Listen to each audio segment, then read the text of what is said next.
Bismillahirrahmanirrahim. Assalamualaikum warahmatullahi wabarakatuh. Alhamdulillahirrabbilalamin. Allahumma salli ala Sayyidina Muhammadin wa ala alihi wa sahbihi wa salim azmain. Alhamdulillah, kami dari Yayasan Rubatul Khairat Kota Ternate di bawah pimpinan Al-Habib Abdurrahman bin Kamil As-Sagaf. Sementara ini kami lagi membangun gedung pondok pesantren Rubatul Khairat Madrasah Al-Ulya yang sementara dibangun, ya. Gedung lantai 3. Kami sangat membutuhkan dana infak dan sedekah dari jamaah bapak-bapak dan ibu-ibu. Bagi yang mau berinfak untuk melanjutkan pembangunan gedung pondok pesantren, bisa ditransfer di rekening Bank Syariah Indonesia atas nama Yayasan Rubatul Khairat. Nomor rekening 723563956. Terima kasih.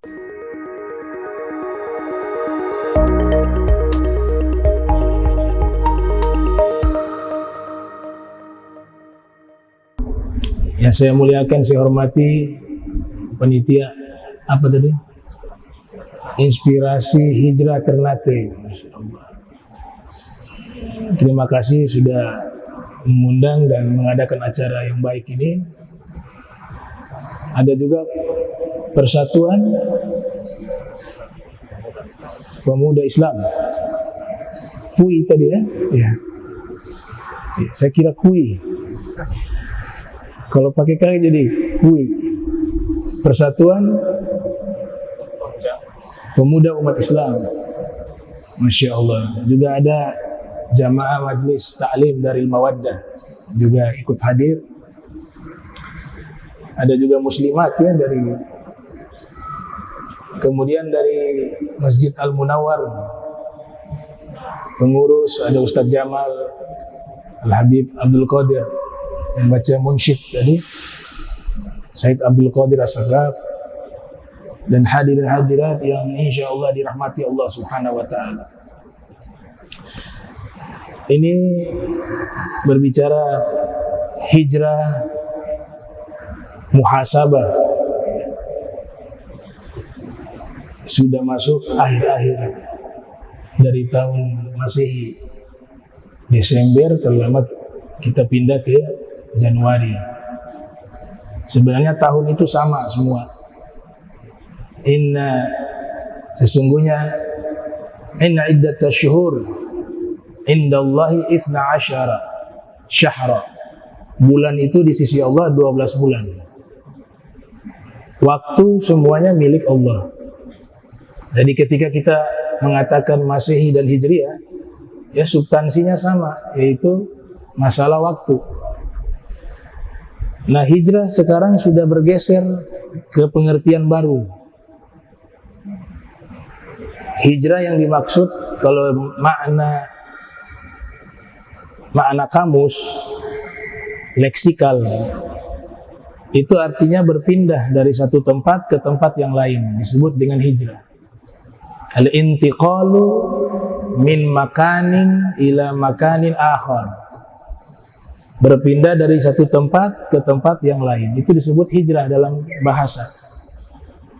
Juga menjadi terminologi hijrah dari Makkah menuju ke Madinah Al-Munawwarah. Wa dzalika fi ahdi Rasulillah sallallahu alaihi wasallam. Dan itu terjadi di masa Rasul masih hidup. Jadi dalam sejarah hijrah ini terjadi 2 kali.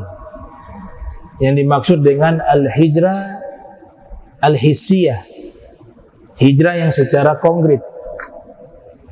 Yang pertama hijrah ke Habasyah, Ethiopia, di masa Rasul sallallahu alaihi wasallam.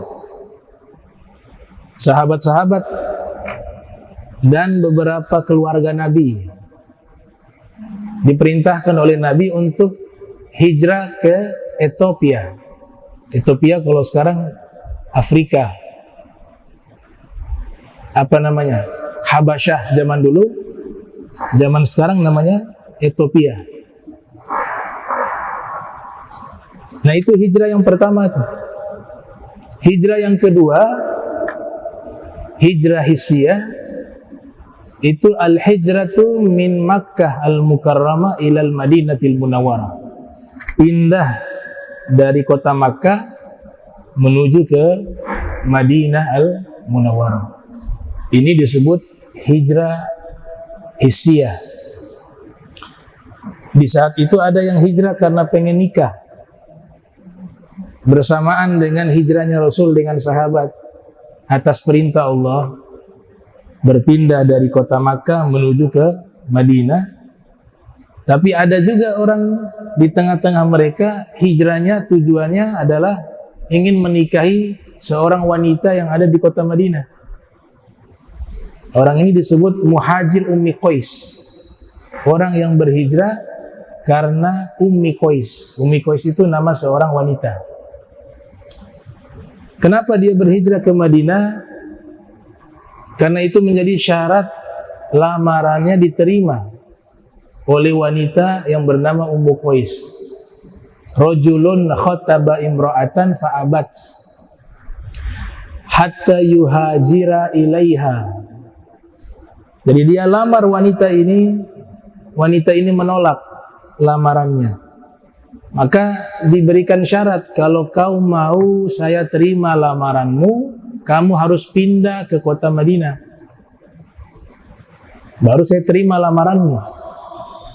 Akhirnya orang ini diberikan julukan muhajir Ummi Qais, orang yang berhijrah karena perempuan, karena ingin menikahi wanita bernama Ummi Qais. Nah ini saya berharap kita hijrahnya karena Allah dan Rasul, ya. Bukan hijrah karena perempuan, bukan hijrah hanya semata tren yang ada di zaman sekarang, bukan hijrah karena ada niat-niat yang lain selain niat kepada Allah yang disebut dengan al-ikhlas. Ini disebut hijrah hissiyah. Nah, hijrah hissiyah ini sudah berakhir pada tahun 8 Hijriah. Jadi fadilah hijrah ke Madinah yang disebut dengan hijrah hissiyah itu, Nabi sudah nyatakan berakhir pada tahun 8 Hijriah, bertepatan dengan Fathul Makkah. Maka Nabi katakan la hijrata ba'dal fathi. Tidak ada hijrah lagi setelah Fathul Makkah. Idza jaa nasrullahi wal fath wa ra'aitan nasa yadkhuluna fi dinillahi afwaja fasabbih bihamdi rabbika wastaghfirhu innahu kana tawwaba. Nah, hijrah ini berakhir. Pahala tetap dapat kalau orang berpindah ke lingkungan yang tidak baik menuju ke lingkungan yang baik. Pahala dia dapat, tapi pahala yang sebesar hijrahnya Nabi Muhammad dengan sahabat itu sudah berakhir pada tahun 8 Hijriah, yaitu al-hijrah al-hissiyah. Tapi saat ini hijrah ma'nawiyah tetap ada. Apa itu hijrah ma'nawiyah? Kita berpindah keadaan kita dari keadaan yang tidak baik berpindah ke keadaan yang baik. Dari tidak taat kepada Allah, kita berhijrah menjadi orang yang taat kepada Allah. Dari akhlak yang tidak baik, kita berhijrah berpindah ke akhlak yang baik. Dari pembenci berhijrah menjadi pencinta. Nah, hijrah ini yang sekarang menjadi istilah. Ini sudah hijrah. Itu yang dimaksud hijrah ini, hijrah ma'nawi. Berlandaskan hadis Rasul sallallahu alaihi wasallam yang diriwayatkan oleh Imam Al-Bukhari di dalam sahihnya, yang lahir tahun 194 Hijriah, wafat 256 Hijriah. Al-muhajir man hajara ma nahallahu anhu. Orang yang berhijrah adalah orang yang meninggalkan seluruh yang dilarang oleh Allah Subhanahu wa taala. Itu hijrah ma'nawi. Nah, ini harus dijaga. Tidak mudah yang disebut istiqomah dalam perubahan, ya. Tidak mudah. Menjadi orang yang soleh atau orang yang berhijrah yang dimaksud dalam terminologi para ulama Itu jangka panjang. Harus istiqomah sampai meninggal. Kalau hijrah, balik lagi, hijrah, balik lagi. Jadi baik, tidak baik lagi, baik, tidak baik. Terus begitu. Sekalipun itu pintu tobat tetap terbuka, tapi belum ada kesungguhan. Makanya orang-orang hijrah terdahulu itu, kalau hijrah langsung jadi wali. Para aulia dulu kalau hijrah, sekali hijrah jadi aulia. Sudah bisa mimpi berjumpa Rasul Muhammad SAW. Satu ayat bisa merubah keadaan mereka. Ini kita bicara hijrah tempo dulu. Ya. Nah, bagaimana cara kita menjaga agar kita tetap dalam keadaan istiqomah dalam kebaikan setelah hijrah? Yang pertama, sholat 5 waktu jangan ditinggal. Ayat suci Al-Quran jangan ditinggal untuk dibaca. Majlis-majlis ilmu hadiri. Ini saya punya jadwal rutin di beberapa masjid. Ya. Nanti bisa ditanya ke Pak Iwan. Nah, antum kalau mau hijrah agar istiqomah tetap dalam kebaikan, harus ada cas. Kita manusia kayak handphone. Handphone itu kalau gak dicas 1 bulan habis dia. Kelamaan baterainya rusak. Antum gak cas 1 tahun, 2 tahun, 3 tahun, itu baterainya bisa rusak. Handphone itu 2 hari ada yang ngecas, ada yang sehari, ada yang 3 hari, tergantung mereknya. Nah, cas iman kita itu adalah majelis ilmu, mendengar nasihat. Ulama mengatakan 3 hari berturut-turut tidak isi ilmu, nasihat, hikmah, hatinya mati. 3 hari aja. Nah, ini lagi berhijrah, antum coba hadiri. Kalau tidak mampu semua, ya terlalu berat. Ada berapa masjid? Hampir setiap hari 5-6 masjid. Minimal sepekan 2 kali. Tidak bisa juga 1 kali. Ini yang menjaga hijrahnya kita nih. Istiqomah kita dalam kebaikan harus ada cas, charger. Jadi 3 hari ulama mengatakan 3 hari berturut-turut tidak diisi dengan ilmu, dengan nasihat, hati menjadi mati. Berarti cara yang paling ampuh, jangan biarkan 3 hari berlalu kosong dengan kesia-siaan. Harus diisi. Itu yang paling bagus tuh. Jangan sampai kurang dari 3 hari. 3 hari tambah 1 majelis hadir. Libur lagi 3 hari, berikut datang lagi. Jangan lebih dari 3 hari. Apalagi ada yang sudah istiqomah nih, tiap hari ada. Mana Pak Ahmad? Pak Ahmad, mantan kepala dolok. Oh ini, baru kali ini beliau libur. Padahal biasanya hadir tiap hari itu. Itu orang sudah tua. Kadang berkendaraan sendiri. Tapi di setiap masjid ada majelis. Itu. Nah, jadi hijrah itu baru langkah awal. Langkah awal. Belum puncak, belum. Langkah awal ini sudah bagus, alhamdulillah. Tinggal bagaimana kita tingkatkan itu. Biar dia naik ke level yang lebih tinggi. Nah, ini butuh yang namanya cas tadi. Cara casnya, sholat 5 waktu,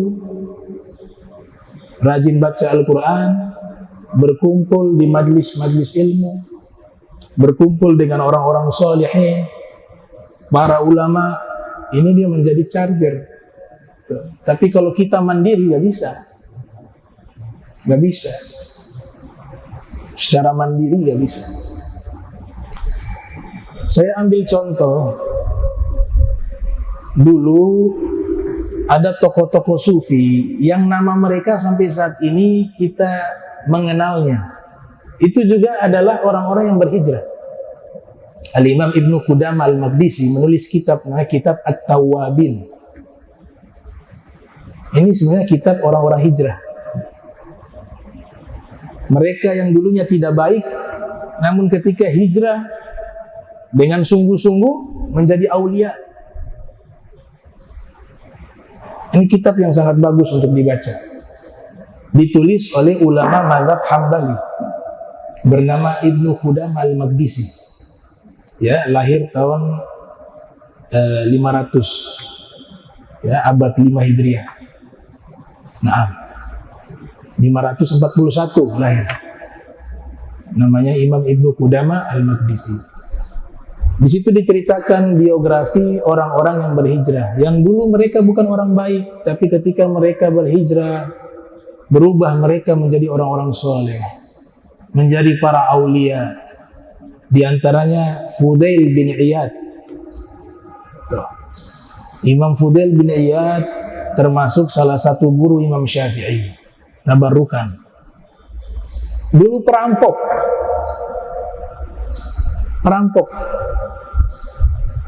Disebut qati'ut tariq. Jadi kalau ada hafilah dagang di gurun pasir, ya, di padang Sahara, karena mereka ini sering merampok tuh pedagang-pedagang yang lintas di wilayah mereka.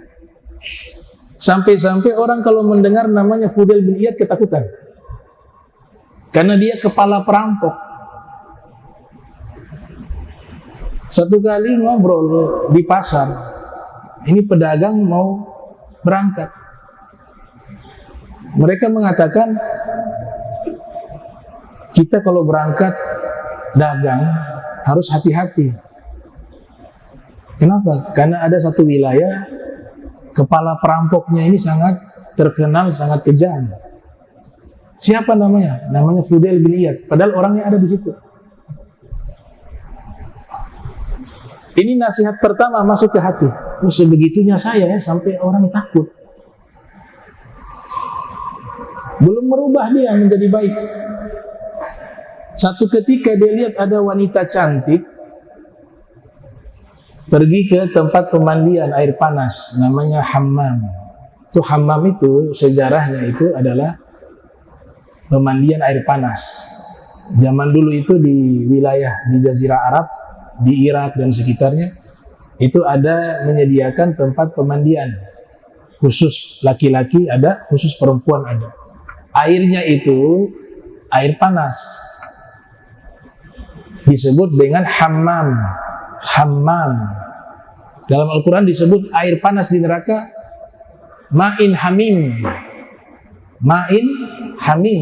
air yang sangat panas. Tapi kosakata ini sekarang berubah menjadi kamar mandi.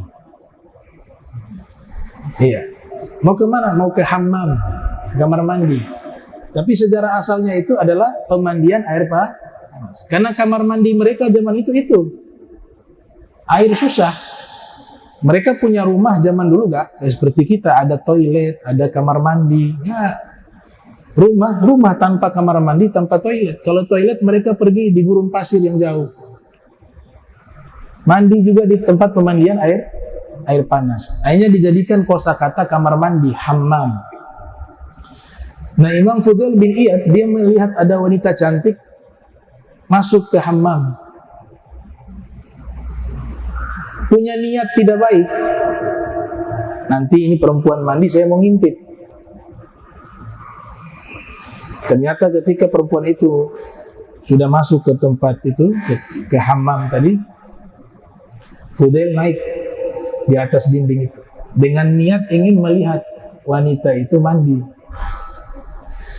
Baru sampai di atas, belum sempat melihat itu wanita, terdengar ada yang membaca Al-Quran. Alam ya'ni lilladzina amanu an takhsha'a qulubuhum li dzikrillah. Surat Al-Hadid. Kapan lagi orang-orang hati mereka khusyuk ketika mengingat Allah?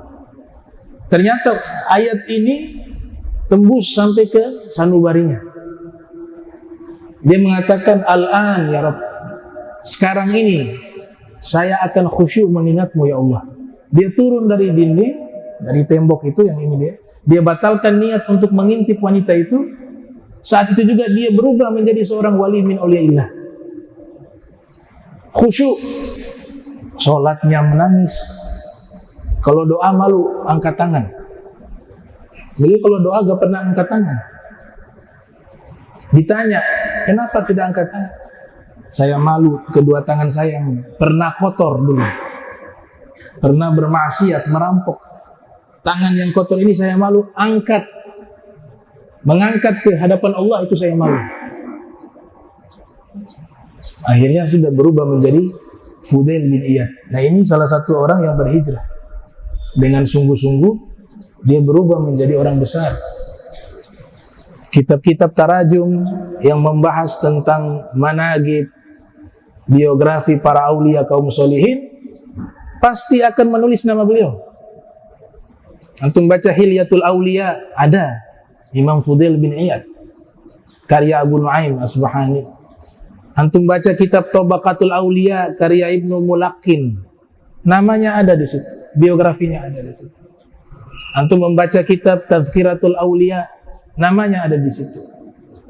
Membaca kitab At-Tawwabin, hampir semua kitab tarajum membahas beliau, khususnya tarajum para sufi. Ada satu kitab, kalau sudah ada terjemahannya bagus tuh. Kitab ini menjelaskan biografi sufi, seorang sufi, tapi juga pendekatan apa, perilaku dia sehari-hari seperti apa, ibadahnya dia seperti apa, akhlaknya dia seperti apa. Ya. Itu kitab, kalau kita baca, kita pelajari, kita bisa ambil sebagai apa, pedoman hidup kita. Mereka ini kan manifestasi daripada pola kehidupan Nabi Muhammad SAW. Kita ikut mereka sama seperti ikut Rasul. Ya karena mereka yang menerjemahkan biografi kehidupan Nabi SAW. Nah kitab ini berjudul Al-Mukhtar min Manaqibil Akhyar, karya Ibnu Athir. Ajib kitab ini. Di situ kita bisa bercermin ya. Nabi katakan al-mu'minu mir'atul mu'min, itu benar adanya. Orang beriman cerminan orang beriman. Ketika membaca biografi hidup mereka, kita menjadi berkaca. Oh, ternyata kita ini seperti ini, masih jauh. Ternyata aib kita masih banyak. Itu fadilah membaca manaqib para aulia dan solihin. Kemudian akan ada muncul semangat, kalau mereka punya ibadah seperti itu, paling enggak sekian persen saya mau tiru. Qadaman ala qadamin biziddin auza'i, ya, selangkah demi selangkah. Ini bagi yang ingin mengetahui bagaimana golongan asfiya dalam ibadah mereka, akhlak mereka, keseharian mereka, ucapan hikmah mereka, baca kitab itu bagus. Al-Mukhtar min Manaqibil Akhyar. Dan ini sudah diringkas juga oleh Profesor Dr. Said Muhammad bin Al-Maliki. Ya, diringkas nama kitabnya Al-Mukhtar min Kalamil Akhyar. Itu ringkasan sebenarnya dari kitab itu. Al-Mukhtar min Manaqibil Akhyar. Ini contoh yang pertama. Contoh yang kedua, orang yang berhijrah kemudian berubah menjadi seorang wali, Malik bin Dinar. Kalau Fudail bin Iyad perampok, kalau ini preman, mantan preman. Orang lewat di jalan dipalak, diminta uang jalan. Suka berkelahi, pemabuk, mudminul khamar. Jadi preman-preman yang di pasar takut kepada beliau, Malik bin Dinar. Tapi lihat bagaimana ketika dia menikah dapat istri yang soleha. Nah ini juga nih, kalau mau jadi baik cari istri soleha, nanti berubah. Peran istri itu sangat besar. Jangan ini laki-lakinya tidak baik, nikah sama wanita tidak baik, melahirkan anak yang tidak baik. Suaminya malas sholat, malas sholat 5 waktu, malas hadir majlis, malas baca Al-Quran. Nikah sama istri yang sama, malas sholat, malas baca Al-Quran, tidak suka dengan ilmu, tidak suka majlis ilmu. Anaknya sangat sulit jadi orang baik, sulit. Ada memang, tapi 1 juta 1 orang. Seperti siapa? Ma'ruf Al-Karhi itu, kedua orang tuanya beragama non-muslim, tapi dia dikasih hidayah oleh Allah muslim di usia anak-anak. Ya, hijrahnya pilih istri yang baik. Istri juga lihat calon suami yang baik. Kalau ingin memiliki anak yang soleh, itu bukan doa, itu adalah apa? Fi'il wal amal. Semua orang tua punya harapan agar anaknya soleh, tapi gak cukup hanya doa, harus ada perencanaan, harus ada perbuatan. Gimana pengen anak soleh, orang tuanya gak sholat? Gimana anak itu jadi anak baik? Sama ulama jarang dekat, majlis ilmu jarang hadir.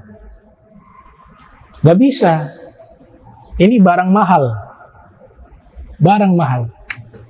Nah, Malik bin Dinar menikah dengan perempuan yang soleha, saat itu juga dia berubah. Apalagi lahir anak perempuan, dikasih nama Aisyah.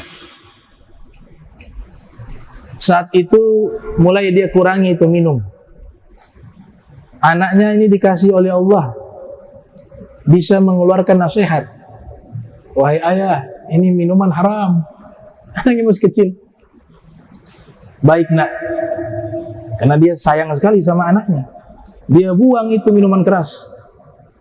Anak katakan lagi kepadanya, ayah, saya lihat ayah gak pernah sholat, coba ayah sholat. Baik nak, ayah sholat. Lama-lama ini jadi orang baik nih Malik bin Dinar.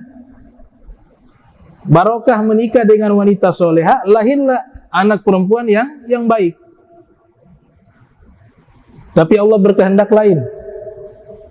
Lagi dia semangat-semangatnya taat, ibadah. Lagi cinta-cintanya kepada anak perempuannya, kepada istrinya juga. Allah takdirkan anak itu meninggal dunia. Anaknya meninggal dunia.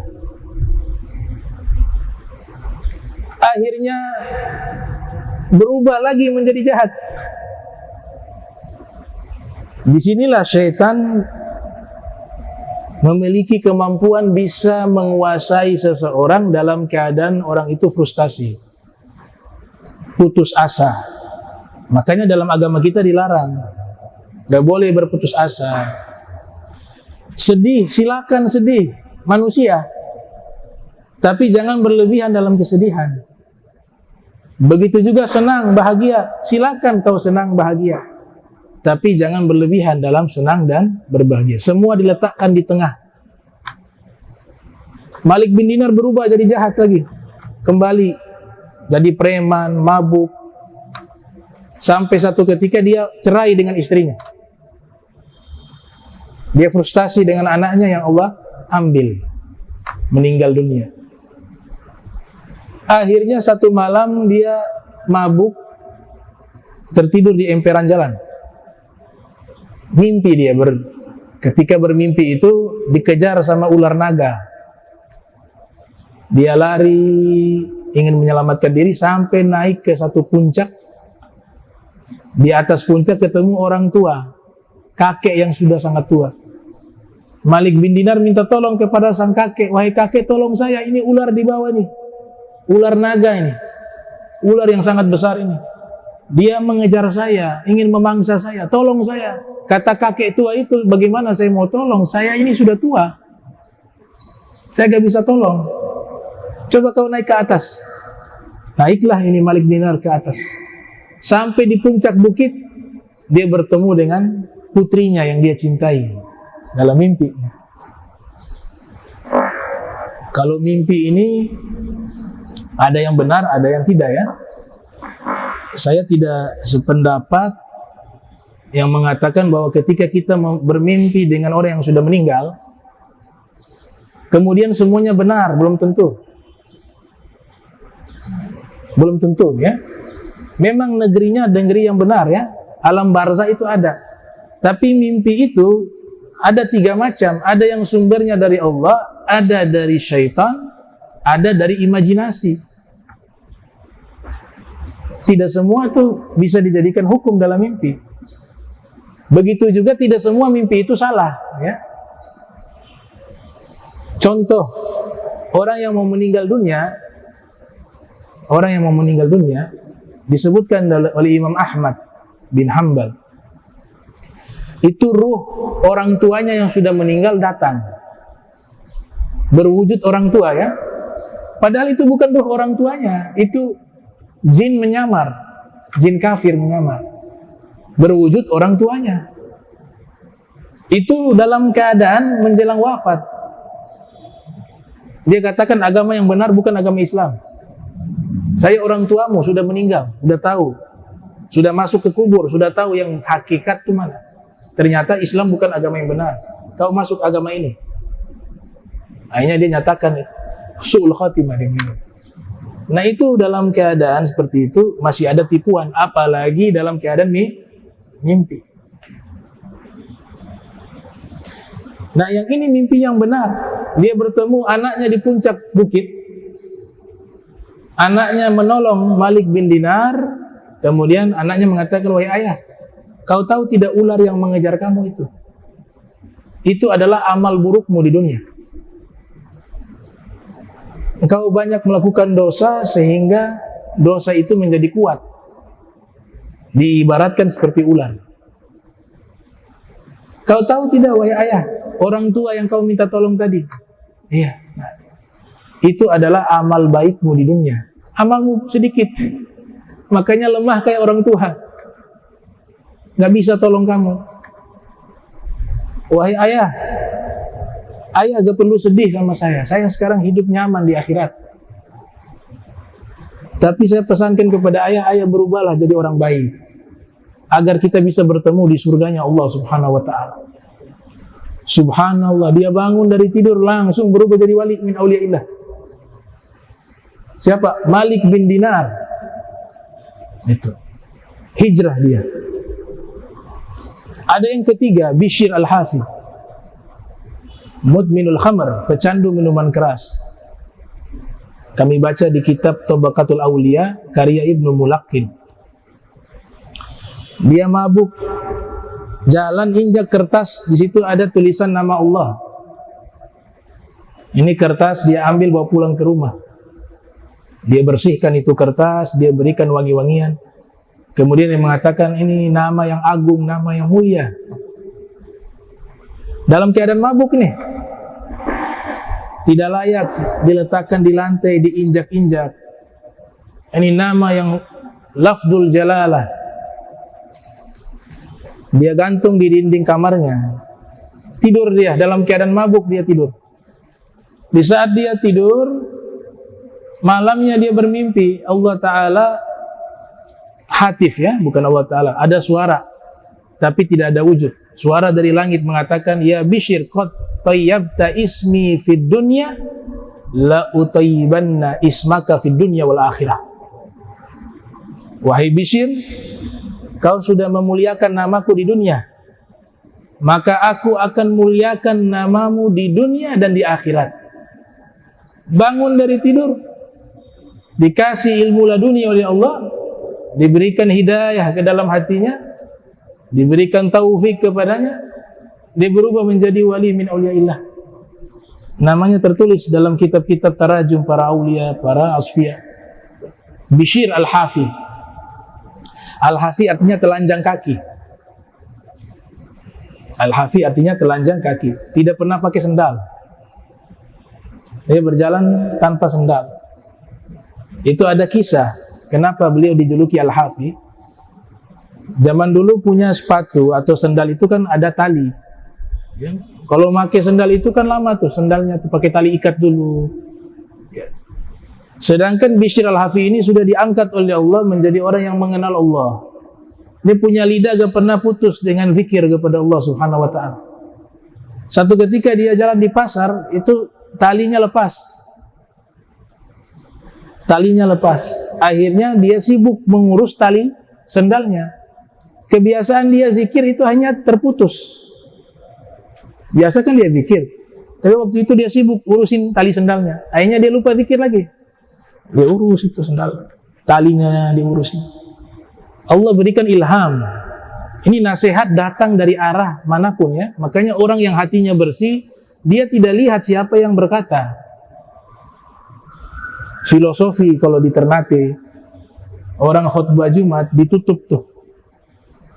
Yang terdengar suaranya, orangnya gak tahu siapa yang khutbah.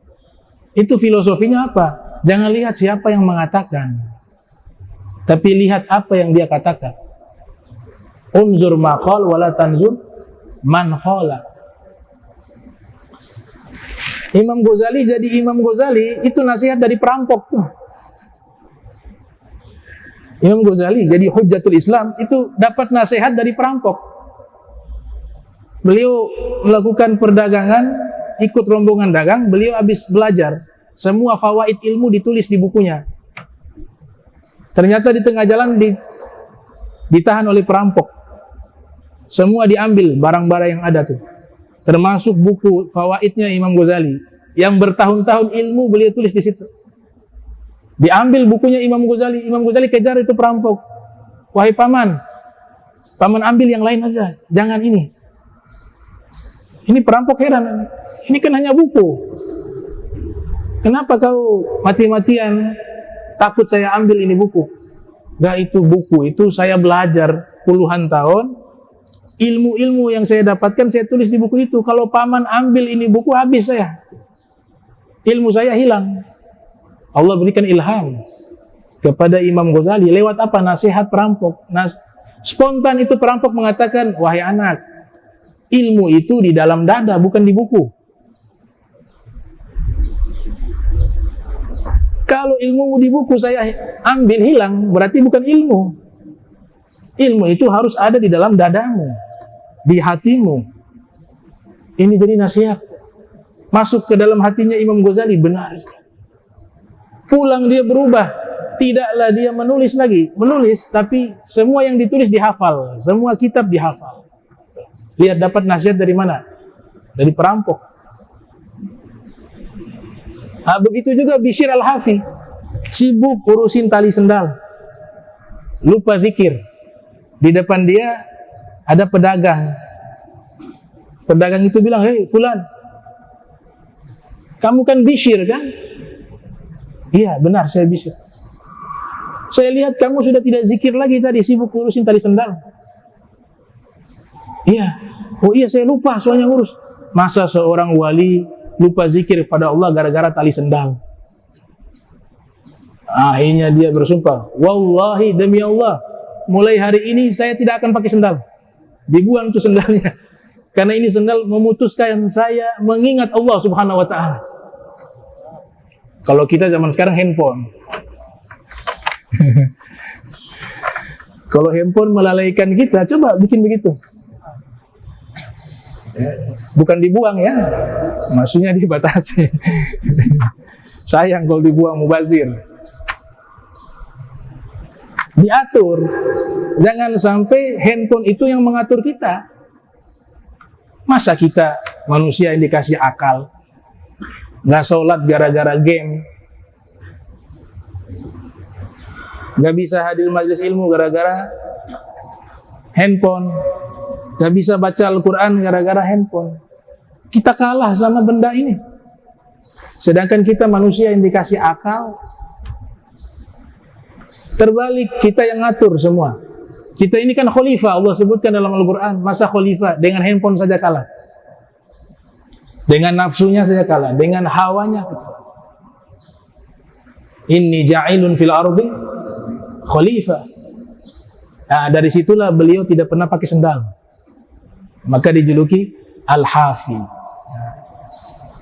Baik, yang kedua berkaitan masalah al-muhasabah ya. Muhasabah ini artinya menghitung.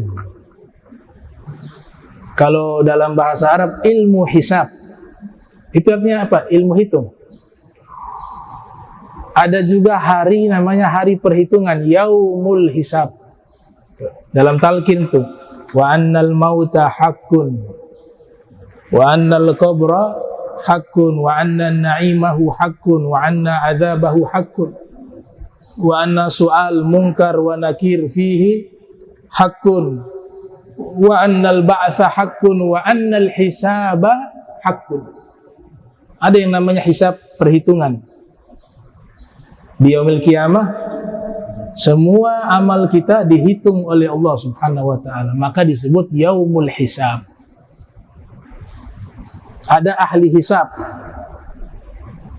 Ahli hisab zaman sekarang jadi dua tafsir. Perokok disebut ahlul hisab,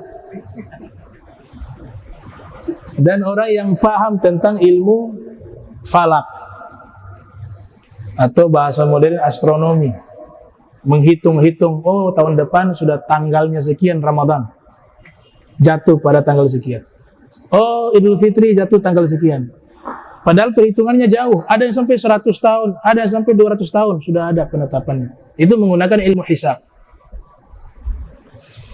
Nah, hisab ini hasaba yuhasab, hasaba yuhasibu, muhasabah. Muhasabah dari kata itu. Hasaba yuhasibu, muhasabah. Ada pakai ziyadah alif.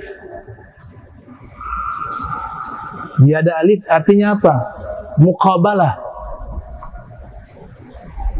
Ada dua pihak. Dalam ilmu bahasa Arab, maknanya apa? Orang yang ingin menghitung dirinya, dia harus ada dua, ada lawan, gak bisa sendiri.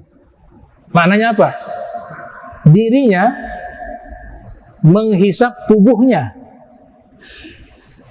Sekali lagi ya, karena ada alif. Dirinya menghisap anggota tubuhnya. Itu muhasabah yang paling benar. Muhasabah yang paling benar itu. Jadi bukan hanya merenung, saya memperbaiki ini, enggak. Filosofinya di situ secara bahasa ada alif, harus ada dua pihak. Muqabalah, yaitu dia menghisap dirinya sendiri. Mulai dari anggota tubuh, mulai dari mata, mulai dari tangan, kaki, kemaluan, perut. Ini kan dalam ilmu tasawuf 7 anggota tubuh yang berbuat dosa.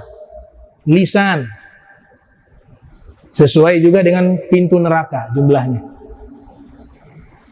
Hasibu anfusakum qabla an tuhasabu. Hisablah diri kalian sebelum kalian dihisab oleh Allah Subhanahu wa taala. Jadi caranya ini kita ngikut metodenya orang soleh. Dulu di Turki, masa runtuhnya Daulah Utsmaniyah, itu kan muncul ulama-ulama besar sebenarnya. Ada dalam bidang akidah namanya Syekh Mustafa Sobri. Itu ulama Turki, ahli teologi Islam, hijrah ke Mesir. Tapi ada juga ulama namanya Badi'uz Zaman, Said Nursi, menulis tafsir Nur. Beliau punya cara mengintrospeksi diri itu luar biasa. Dan ini cara yang paling benar dalam muhasabah. Kalau umumnya kan muhasabah kita merenung sama-sama ya, kita perbaiki diri kita, yaitu umum. Itu cara umum. Kita ambil yang khos, muhasabah yang khos, sehingga bisa merubah diri kita. Beliau itu sebelum tidur, Badi'uz Zaman Said Nursi, setiap hari beliau muhasabah. Nggak tunggu setahun sekali, tidak tunggu sebulan sekali. Setiap malam muhasabah. Ini yang pertama. Jadi muhasabah itu harus setiap hari. Karena kita manusia biasa, pasti setiap harinya ada kesalahan. Baik yang disengaja maupun yang tidak disengaja. Baik yang terlupakan atau khilaf, maupun dilakukan dengan sengaja. Beliau sebelum tidur, beliau, wahai tangan, ini namanya muhasabah sesuai dengan lafaz. Ada dua pihak, dirinya dan anggota tubuhnya. Wahai tangan, hari ini dosa apa yang telah kau lakukan? Sambil dia ingat tangannya tadi, dia lakukan apa? Dia ingat, oh ternyata, contoh, misal, tadi saya ada mukul orang. Tadi saya ada dorong orang. Tadi ada pinjam barang orang tanpa izin. Digunakan ini, menggunakan tangan. Maka dia katakan, wahai tangan, dosa-dosa tadi, kau minta ampun sama Allah, wahai tangan. Baru dia istighfar. Mata begitu, tadi lihat apa? Satu hari tadi. Oh ada lihat maksiat ini, lihat ini. Wahai mata, malam ini kau taubat kepada Allah. Setelah semua anggota tubuhnya yang berpotensi melakukan dosa dihisap oleh dirinya, baru setelah itu dia bertobat secara keseluruhan. Ya Allah saya, nah kalau sudah katakan saya berarti dirinya, saya bertobat. Ini muhasabah tingkat tinggi. Kalau antum praktekkan 40 hari, setiap hari antum berubah menjadi orang yang magomnya Allah naikkan. Makanya dulu ada tokoh sufi namanya Abul Haris Al-Muhasibi.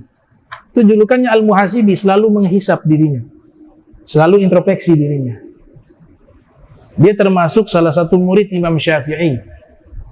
Tapi beliau ini cenderung kepada ilmu tasawuf. Mengarang kitab Adabun Nufus, mengarang kitab Risalatul Mustarsyidin, juga mengarang kitab Tawahum. Ya, Tawahum itu artinya menghayal. Situ beliau katakan ada menghayal yang bernilai pahala. Menghayal perkara-perkara akhirat. Menghayal hari kiamat yang nanti merubah dirinya menjadi orang takut melakukan dosa. Itu tawahumnya dapat pahala. Tawahum artinya menghayal. Nama kitabnya kitab Tawahum. Kitab menghayal. Beliau itu menghisap bukan hanya anggota tubuh, makanya diberikan julukan Al-Muhasibi, orang yang selalu menghisap dirinya. Sampai makanan itu dihisap. Kalau ada orang kasih makanan hadiah, dia suruh muridnya cari tahu nih dari mana nih makanan. Atau yang kasih ini dia sudah kenal, kamu beli di mana? Saya beli di sini. Siapa namanya fulan? Dicari tahu. Ini kau beli di mana? Sampai dia dapat 7 sanad. 1, 2, oh halal semua nih, baru dia makan. Kalau kita kan nggak pakai begitu. Kita fatwa sendiri, ini halal sudah, ini halal. Makanan enak, nggak berani dia haramkan. Halal ini halal. Tapi beliau tidak, dicari tahu dari mana ini sumbernya. Sampai 7 sanad. Oh ternyata semua ini yang ke-7 ini halal. Baru beliau makan. Jauh ya kita. Nah itu makanya ini cermin. Mereka bisa seperti itu wajar. Diangkat oleh Allah jadi seorang wali min auliillah karena tirakatnya luar biasa. Itu beliau lakukan setiap saat, setiap waktu sampai-sampai Allah berikan keramat tuh. Kalau mau makan, ternyata makanan itu syubhat, belum masuk haram, syubhat. Hukumnya halal juga belum dipastikan, haram juga belum pasti. Baru syubhat. Diambil itu makanan, uratnya beri kode, ada gerak. Oh ini haram, syubhat, nggak boleh, nggak jadi. Kalau halal, dia tunggu nih urat. Kalau urat ini tidak berikan kode, berarti halal. Tapi kalau uratnya gerak satu, nah itu berarti syubhat. Ada aulia di Hadramaut mengatakan kalau beliau satu urat, kalau saya seluruh urat bergerak. Saya lupa magolanya siapa itu. Seorang sayyid di sana. Kalau Abul Haris Al-Muhasibi mendeteksi ini makanan syubhat atau haram, ya, syubhat saja seperti itu, apalagi haram. Terdeteksi dengan gerakan satu urat, memberikan kode bahwa ini syubhat, ini haram, itu satu urat. Kalau saya, menurut ulama itu yang di Hadramaut, saya seluruh urat di tubuh saya bergerak. Kalau itu makanan haram, kalau itu makanan syubhat. Jadi dicari 7 sanad. Seperti Sayyidina Abu Bakar Siddiq demikian. Nah, ini namanya Abul Haris Al-Muhasibi. Kemudian yang terakhir iman, ya, meningkatkan iman. Nah, iman ini kalau ahli sunnah wal jamaah berkeyakinan dia bisa naik, bisa turun. Ya, dalilnya jelas dalam Al-Quran, surat Al-Fath ayat 4 misalnya. Walladzi anzala as-sakinah fi qulubil mu'minin liyazdadu imana ma'a imanihim. Dia Allah menurunkan ketenangan di dalam hati orang-orang yang beriman agar mereka menambah iman mereka dengan iman mereka, bersama iman mereka, ma'a imanihim. Di situ kan ada lafaz liyazdadu, mereka menambah iman. Berarti iman itu bisa ditambah, bisa juga berkurang. Al-iman yazid wa yanqus. Iman itu naik dan turun. Al-iman al-iqrar bil lisan wa tasdiqu bil janan wal amalu bil arkan. Iman itu diikrar dengan lisan, dibenarkan dengan hati, dan dibuktikan dengan amal. Itu disebut dengan iman. Ini sebenarnya sanadnya mauquf kepada Imam Ali bin Abi Thalib. Ucapan Sayyidina Ali yang diambil dari Nabi Muhammad SAW. Imam Suyuti memasukkan dalam kitab Lubabul Hadith, yang lahir tahun 849 Hijriah, wafat 911 Hijriah. Jadi iman itu naik turun. Sekarang bagaimana iman itu agar naik? Kita kan berharap imannya naik terus. Kalau boleh jangan turun-turun deh. Memang tahap awal naik turun, ya.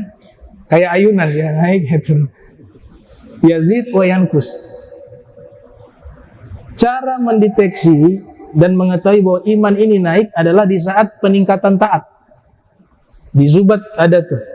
Wa kun minal imani fi mazidi wa fi safa'il qalbi dza tajdidi bi kathrati sholati wa ta'ati wa tarki mali nafsi min syahwati fa syahwatu nafsi ma'a dzunubi mujibatani ghaswatal qulubi wa inna ab'ada qulubin nasi min rabbinar rahim qalbun qasi.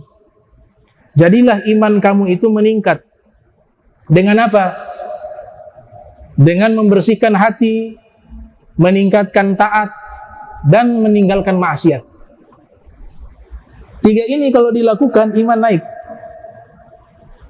Membersihkan hati dari penyakit-penyakit hati, taat, ibadah, taat atas perintah agama. Yang ketiga, meninggalkan maksiat. Dorongan hawa nafsu kepada kemaksiatan. Dia tinggalkan maksiat. Itu iman naik tuh. Kita pertahankan hari pertama, hari kedua, dia naik terus, naik terus. Tapi ketika maksiat turun. Hati kotor turun. Taati nafsu wa syahwat turun. Itu dia punya standar. Barometernya itu. Makin taat dia naik. Maksiat dia turun. Ya, naik turun. Ada iman yang gak pernah naik, ada. Ada iman juga tidak pernah turun. Iman yang tidak pernah turun tapi naik terus, imanul anbiya. Imannya para nabi. Yazid wa la yanqus. Para nabi itu imannya gak pernah turun. Makin diuji oleh Allah dengan ujian-ujian, justru imannya makin naik. Belum pernah saya baca kitab ada nabi minta pensiun dini, belum pernah. Maksudnya Nabi minta pensiun, ya Allah saya tidak kuat cobaan yang terlalu berat. Saya minta ya Allah sudah, saya mengundurkan diri atau saya pensiun dini sudah dari kenabian. Mau ambil cuti juga tidak pernah saya dengar para nabi. Kenapa? Padahal ujiannya berat. Para nabi itu ujiannya lebih berat dari manusia biasa. Itu. Al-anbiya tsumma al-amsal fal-amsal, kata Nabi.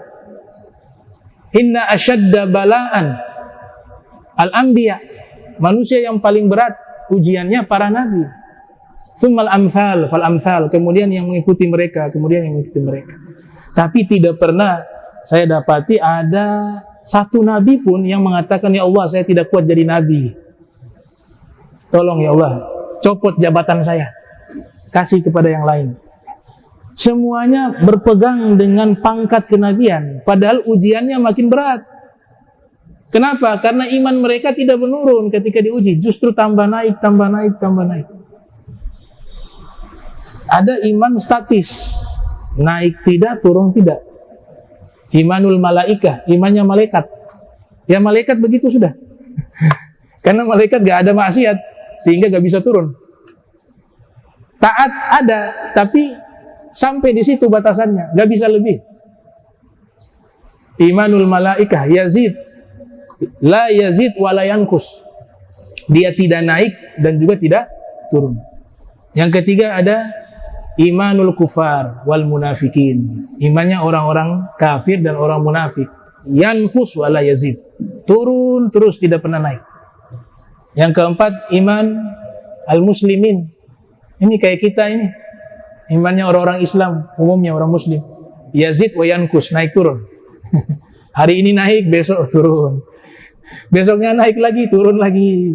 Cuma masalahnya kadang-kadang naik 5, turun 10. Itu masalahnya. Naik nih 5 nih, turun 10. Naik lagi 5, turun 10. Kayak kapal feri itu, ya. Langkah 10, mundur 30. Jadi kalau kita lihat kayak bukan maju, mundur. Ya kan? Itu gambaran iman, naik turun. Imannya jin, ada yang tanya juga, kalau jin bagaimana, Bib? Jin sama kayak manusia.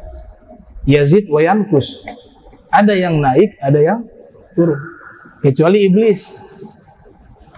Iblis imannya turun terus. Karena sudah dinyatakan di dalam Al-Quran dan dijelaskan oleh Imam Ghazali bahwa dia tidak akan pernah bertobat.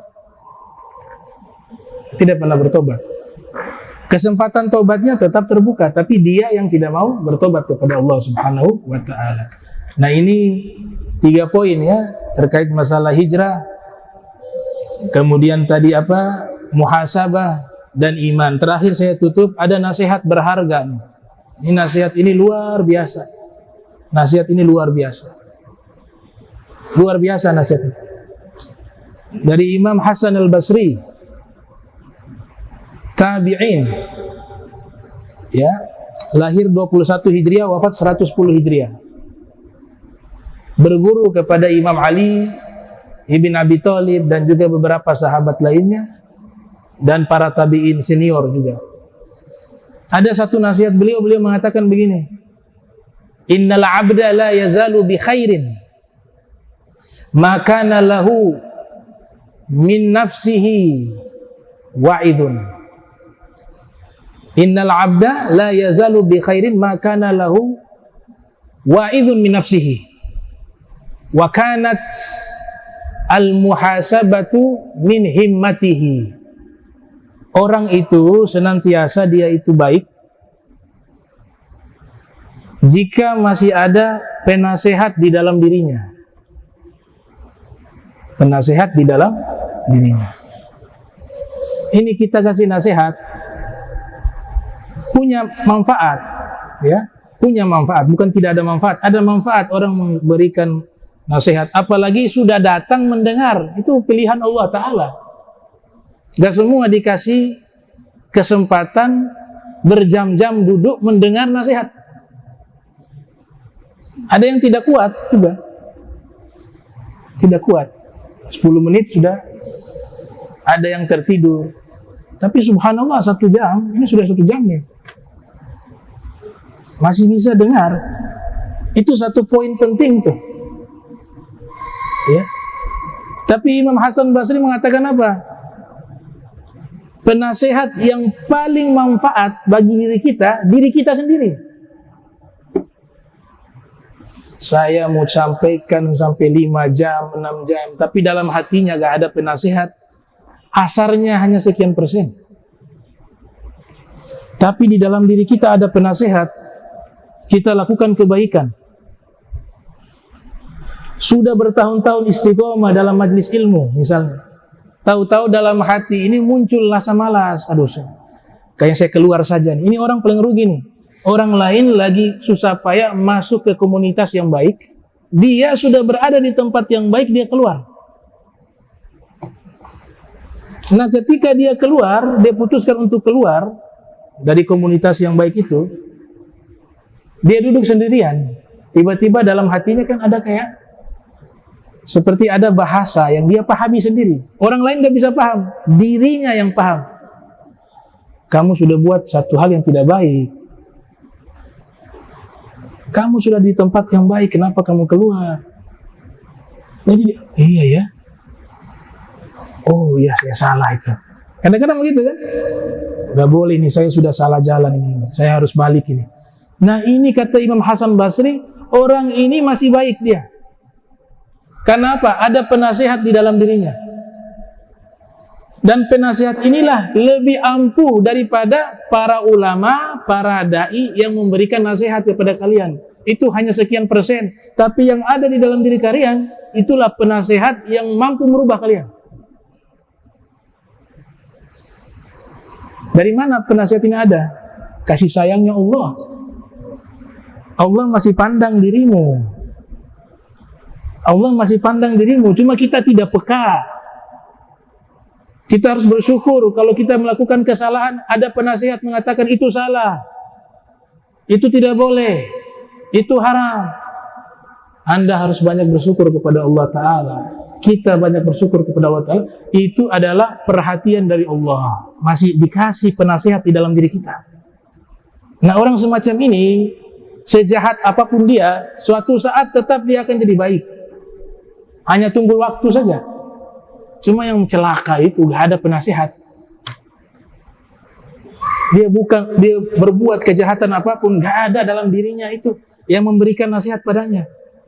Nah, kalau di dalam dirinya saja tidak ada penasehat, maka bagaimana mungkin sebagai dai ulama yang menyampaikan nasihat kepadanya dia bisa terima? Gak bisa.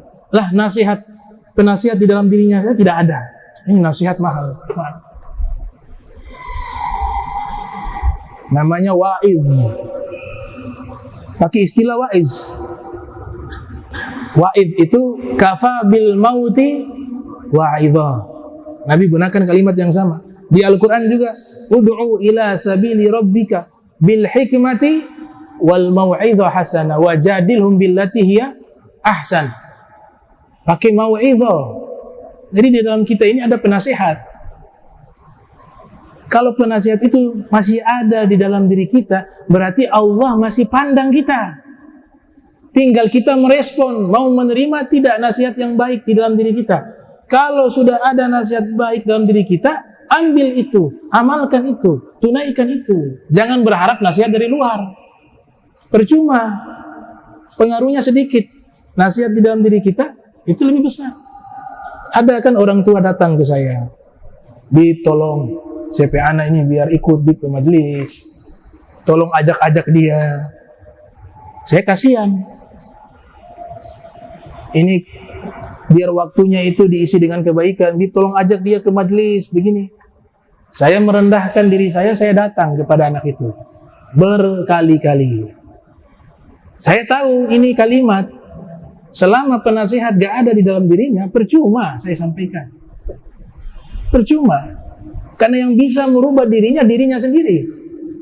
Kita ini hanya wasilah, perantara. Sampaikan sekali, 2 kali, ngikut sekali, hilang 1 tahun. Panggil lagi tahun kedua, ngikut sekali, hilang 2 tahun. Akhirnya saya sampaikan kepada orang tuanya. Saya bilang,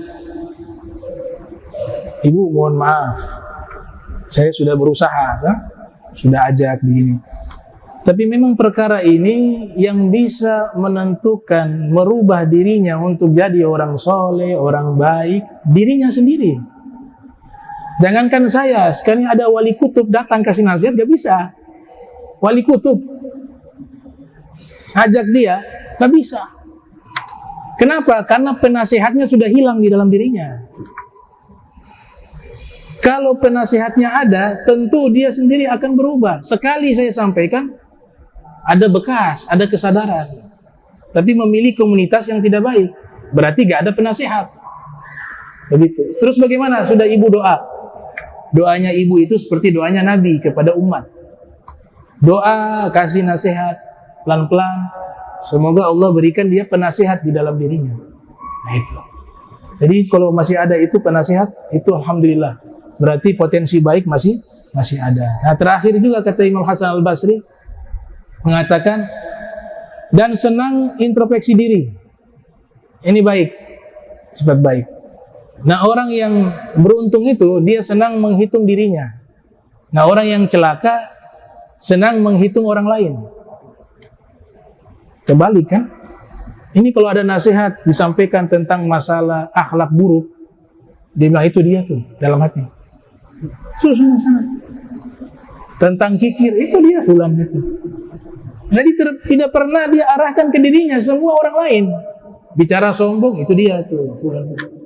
Kikir itu salah tuh. Akhlak buruk dia. Kapan dirinya? Padahal dirinya ini kalau dilihat juga banyak kekurangan. Nah ini orang yang celaka. Senang menghitung orang lain tapi lupa menghitung diri sendiri. Ada pepatah itu, bagaimana? Semut dan gajah tuh. Ya. Orang tua-tua dulu bisa hafal tuh. Semut di depan mata, gajah di depan mata tidak bisa dilihat. Semut di seberang sungai dia lihat. Ajib. Semut di seberang sungai, kecil dia bisa lihat. Ini di depan gajah dia kelihatan. Aibnya dia nggak bisa lihat, tapi dia lihat orang lain. Orang semacam ini akan terhalangi, terhijab, tidak akan bisa usul kepada Allah, tidak akan bisa usul kepada Nabi Muhammad SAW. Karena ada dinding pemisah. Itu. Tapi ketika dia sudah, ini saya yang kurang nih, saya begini, saya yang ceramah tentang bakhil itu saya tuh kayaknya saya harus tingkatkan lagi nih, harus bilang sombong itu saya itu, ujub itu saya. Nah orang semacam inilah yang bisa menjadi baik. Itu kata siapa? Imam Hasan Al-Basri.